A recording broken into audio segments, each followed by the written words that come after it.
Hello, नमस्कार सखींनो. उज्ज्वलाच kitchen कट्ट्यामध्ये आपल्या सर्वांचं मनापासून स्वागत. हे बघा, आज आपण हा पदार्थ बनवणार आहोत. तर हे पहा, आज आहे ना आपण बेसन खरडा करणार आहोत. त्यासाठी बघा मी एक छोटी वाटी बेसन पीठ घेतलेलं आहे. हे मिरच्या घेतलेल्या आहेत, हे कमी तिखटवाल्या मिरच्या आहेत आणि लसूण घेतलेला आहे.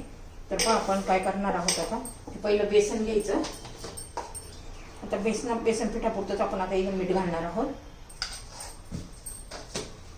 आता ते आपण व्यवस्थित मिक्स करून घ्यायचं आहे.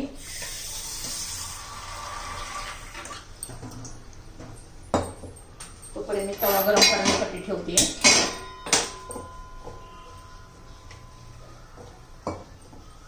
ह्या पद्धतीने केलं ना म्हणजे अजिबात अशा गुठळ्या होत नाही बेसनामध्ये. त्यामुळे पहिलं असं काढून घ्यायचंय.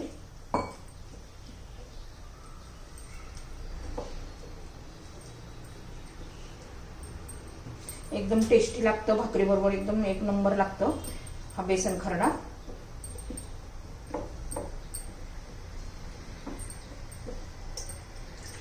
खूप सारं पाणी नाही घालायचं आपल्याला. एक वाटी बेसनापुरतं एक वाटीच पाणी घालायचंय. हे पहा, आपला आता व्यवस्थित मिक्स करून झालेलं आहे. हातानेच करायचं म्हणजे अशा गुठळ्या फोडता येतात.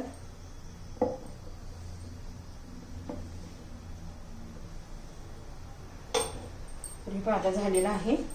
आता आपला तवा पण गरम झालेला आहे.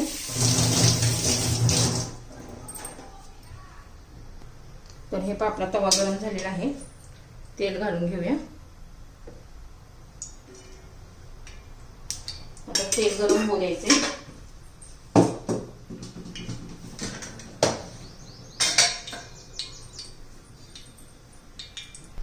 तर हे पहा, तेल गरम झालेलं आहे. आता जिरं घालूया. चांगलं चमचाभर जिरं घालायचे. म्हणजे मिरच्या पण घालून घ्यायच्या. मिरच्या मी अशा थोड्या चिरून घेतलेल्या आहेत एवढ्या. लसूण पण घालून घ्यायचं आहे. कमी तिखटवाली मिरची घ्यायची ह्या रेसिपीसाठी. आणि तुम्हाला जर तिखट पाहिजे असेल तर तिखटवाली घेतली तरी चालेल. चांगल्या मिरच्या अशा भाजून घ्यायच्या आपल्याला तेलामध्ये.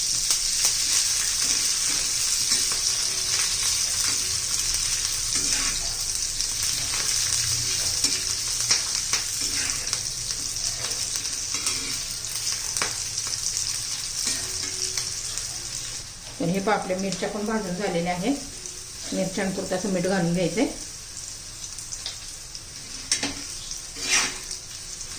छान अशा मिरच्या झालेल्या आहेत. आता ह्या मिरच्या आपण खरडून घेणार आहोत तांब्याने.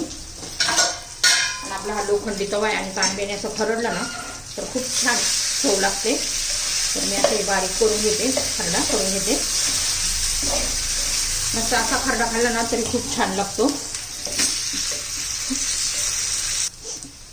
हे बघा, छान असा खरडा तयार झालेला आहे. एकदम पण बारीक नाही करायचा.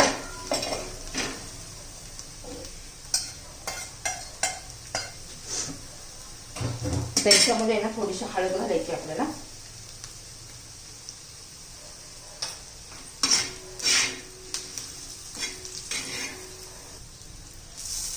आता भरपूर अशी कोथिंबीर घालायची.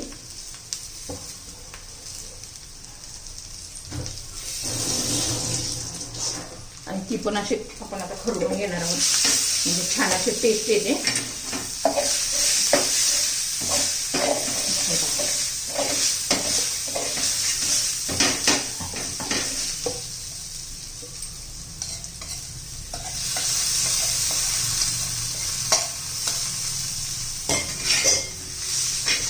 आपण आता हे बेसन पीठ कालवलेले ना ते घालून घेऊ. थोडंसं 2 चमचे पाणी घालू.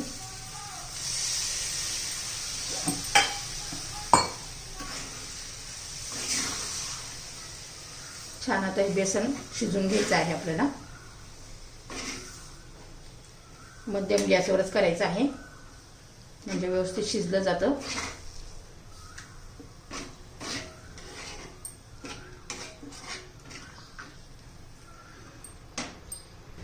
तर हे पाक असं घट्ट घट्ट व्हायला लागलेलं आहे. अजून आपल्याला शिजून घ्यायचं आहे. तुम्हाला जर माझे बेसन खरड्याची रेसिपी आवडली असेल तर लाईक, शेअर आणि सबस्क्राईब नक्की करा. सबस्क्राईब केलं म्हणजे मला रोजचे नवीन रेसिपीचे नोटिफिकेशन येतात. म्हणजे रोजच्या नवीन रेसिपी तुम्हाला पाहायला मिळतील. तुम्हाला रोजच्या रोज मी नवीन रेसिपी दाखवण्याचा प्रयत्न करत असते. तेच नाही दाखवा. हे पहा असं घट्ट घट्ट व्हायला लागलेलं आहे आणि खूप बाजरीच्या भाकरीबरोबर ते इतकं छान लागतं ना. बाजरीची भाकर, ज्वारीची भाकर, चपाती. अजून शिजून घेणार आहोत आपण. हे पहा 5 मिनिटं झालेलं आहे आपलं छान असं बेसन शिजून. असं घट्ट असं झालेलं आहे. हे पहा सगळं असं खरडून घ्यायचं. मस्त आपला हा बेसन खरडा तयार झालेला आहे.